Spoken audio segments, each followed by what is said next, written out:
మీరు ఈ రోజున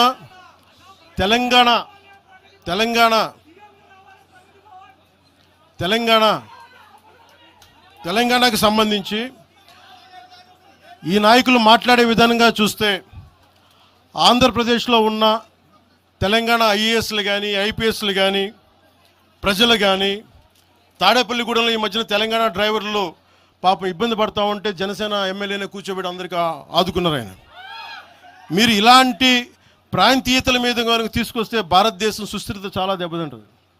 ప్రతిసారి మీరు ప్రాంతీయతలు తీసుకొని వీళ్ళు ఆంధ్ర వాళ్ళు, వీళ్ళు తెలంగాణ వాళ్ళు, వీళ్ళు మరాఠా వాళ్ళు, వీళ్ళు కూర్చోబెట్టి తమిళలో అంటే భారతదేశం అంతరంగిక భద్రత దెబ్బతింటుంది. మీరు ఇలాంటి మాటలు మాట్లాడితే భారతదేశం ఉగ్రవాదం కంటే కూడా ఇది చాలా డేంజరస్. కూర్చోబెట్టి ఎక్కడ దాకా మాట్లాడాలి ప్రాంతీయత గురించి చాలా చాలా జాగ్రత్తగా ఉండాలి. ఇలాగే మీరు కూర్చోబెట్టి మాట్లాడితే మటుకు ఆఫీసర్లు ఎవరు పనిచేయలేరు.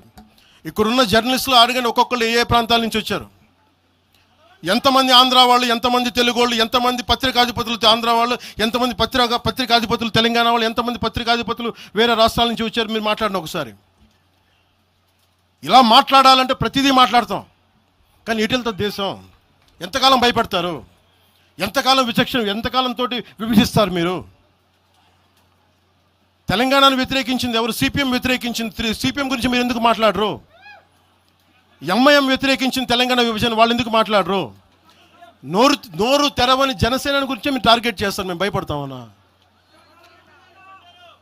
నేను పార్టీ పెట్టాను అంటే చచ్చిపోవడానికి సిద్ధపడే పార్టీ పెట్టాం. ఒక కాంగ్రెస్ నాయకుడు ఐ లవ్ పాకిస్తాన్ డిబేట్లో మాట్లాడే కాంగ్రెస్ నాయకుడు ఈరోజు మీడియా ముందుకు తీసుకొచ్చి పవన్ కళ్యాణ్ ప్రెస్ మీట్ పెడితే పీస్ అండ్ హార్మనీ దెబ్బతింటుందని కామెంట్ చేస్తూ ఉన్నారు. మనల్ని ఎవరు ఆపేది? అంటే వీళ్ళందరికీ ఐ లవ్ పాకిస్తాన్ అంటే వీళ్ళకి అసలు లోపటి నుంచి మొత్తం కదులుతూ ఉంటాయి అందరికీ. అంటే ప్రెస్ మీట్ పెడితే పీస్ అండ్ హార్మనీ, మీరు ఐ లవ్ పాకిస్తాన్ అంటే it's okay. when I want to do a press addressing, then it is an issue for you. Law and order issue అది. పెహల్గామ్లో ఇంతమంది ఉగ్రవాదులు చంపేస్తే ఈ సోకాల్ కాంగ్రెస్ నాయకుడు ఎందుకయ్యా మాట్లాడలా? ఎందుకు మీరు నోరు మెదపలా? ఇప్పుడు కూర్చోబెట్టి మీకు ఐ లవ్ పాకిస్తాన్ వస్తుందా? మీకు ఆంధ్రాని ద్వేషించండి, ఆంధ్రావాణి ద్వేషించండి, జనసేనని ద్వేషించండి, అక్కడెక్కడో దూరంగా బాంబులు పెట్టే పాకిస్తాన్ మటుకు మీరు ప్రేమించండి. అది కాంగ్రెస్ నాయకులు చేసేదా? ఎక్కడ మాట్లాడతారు? ఎక్కడ ఆపుతారు? ఇది విభజన స్టార్ట్ అయితే ఒకసారి మెంటల్గా స్టార్ట్ అయితే ఎక్కడ ఆగుద్ది? ఇది ఎట్టుపోద్ది? తిరిగి గడియల పాలన పట్టుకొస్తారా మళ్ళీ? మీరు తిరిగి దొర మీ కాలు మొక్తాను దొర అని చెప్పాలా? మళ్ళీ అలాంటి పాలన పట్టుకొస్తారా మీరు? ఒక్కసారి ఇక్కడ ఆంధ్ర పవన్ కళ్యాణ్ ఇవన్నీ జనసేనని కాదు, ఒకసారి భయపెట్టడం నాలాంటి వాడినే భయపెడితే, నాలాంటి తోటలోకి వస్తే ప్రతి ఒక్కరి ఇంటి లోపలికి దూరుతారు. ఇది అందుకు ఆపుతున్నా నేను, అందుకు ఆపుతున్నా.